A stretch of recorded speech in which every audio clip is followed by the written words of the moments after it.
Colleen Walsh, a decorated but invisible military officer, has spent decades on classified covert operations. Her family, obsessed with visible success, treats her as a failure while glorifying her siblings. When her sister Erica leaks sensitive information to undermine her, Colleen must confront family betrayal, espionage, and operational crisis. She exposes the truth, reconciles with her family, and reclaims her identity, teaching her sister and peers the meaning of honor, courage, and unseen service.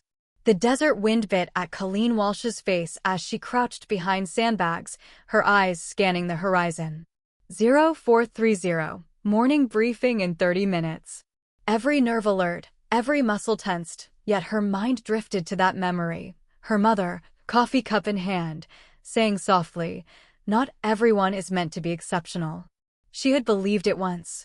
For decades, that quiet dismissal had haunted every homecoming, every holiday, every photograph cropped to erase her existence. Yet here she was, a woman who had survived hostile operations, hostage extractions, and firefights, still unseen by the people who had birthed her. Colleen checked her watch, adjusted her uniform, and exhaled. Today she wouldn't be invisible. Today, she would confront the family that had forgotten her. The drive to Fort Campbell was quiet, the gravel crunching under her tires like a private drumbeat of anticipation. The beige-painted house came into view. Same porch swing. Same flag. Inside, the smell of lemon cleaner and old paper books reminded her she had always been the shadow in her own home. Her mother glanced up from the dining table, lined with meticulously printed name cards. "Go change your shirt.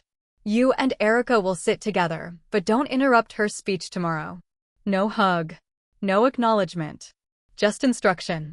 Her father offered a nod, a firm pat on the back, their version of recognition, but immediately looked away. Colleen folded her silence around her like armor. She didn't need approval. She needed truth.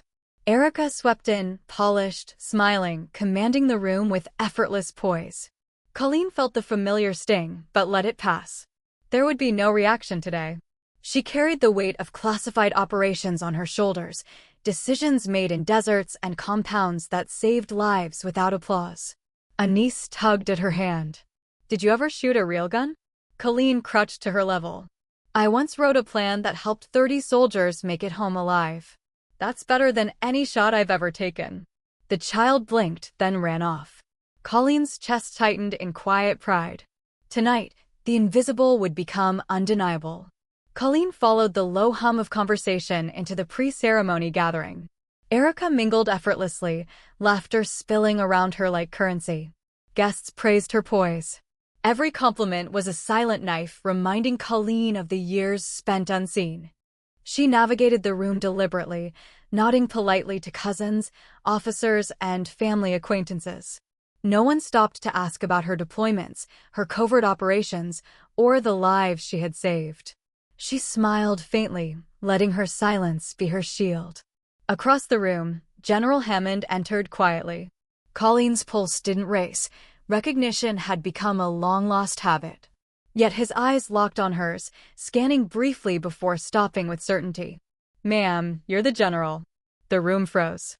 Not for Erica. Not for her father or mother. For Colleen. She straightened her posture, absorbing the weight of acknowledgement without words. Dinner began. Erica's speech was flawless, calculated. She spoke of loyalty, perseverance, and the sacrifices necessary in the military. Yet every sentence carried unspoken challenges, thinly veiled barbs at her sister. Colleen listened, neutral, her gaze unwavering. She knew this was performance, and she would wait for her cue. Afterward, Colleen wandered the grounds, letting the music of a distant brass band wash over her. She traced the paths she had walked as a child, feeling the echoes of invisible footsteps beside her. Tomorrow, she decided, would be different. She would not vanish. Not anymore. The envelope arrived at her temporary quarters with no sender, no seal.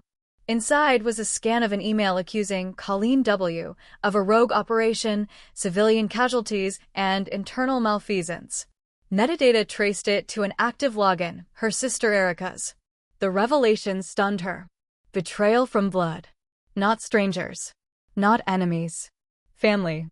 She confronted Erica quietly at the after-party. "Did you send this?" Her voice was steady. "Yes," Erica said, shoulders dropping. "You weren't supposed to win." The weight of years of erasure collided with the raw sting of betrayal.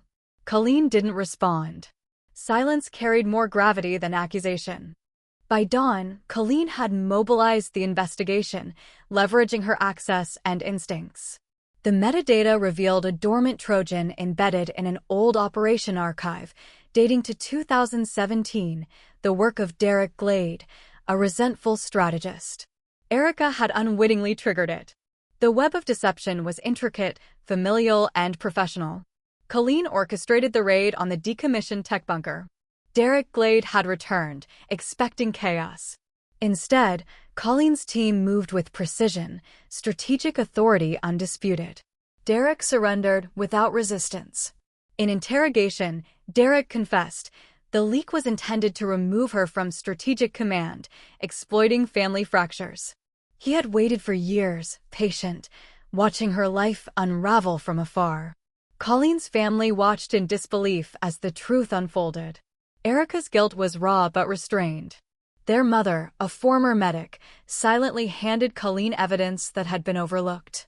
Recognition without apology. The task force convened, compiling a final report. Erica accepted responsibility for initiating the email chain, but faced no criminal charges. Her promotion eligibility was delayed. A lesson in accountability. At the regional strategy conference, Colleen walked to the podium. Lights dimmed, faces attentive. 62 commanders, 30 advisors, and nearly 100 observers awaited insight. Erica was there, second row, pen poised.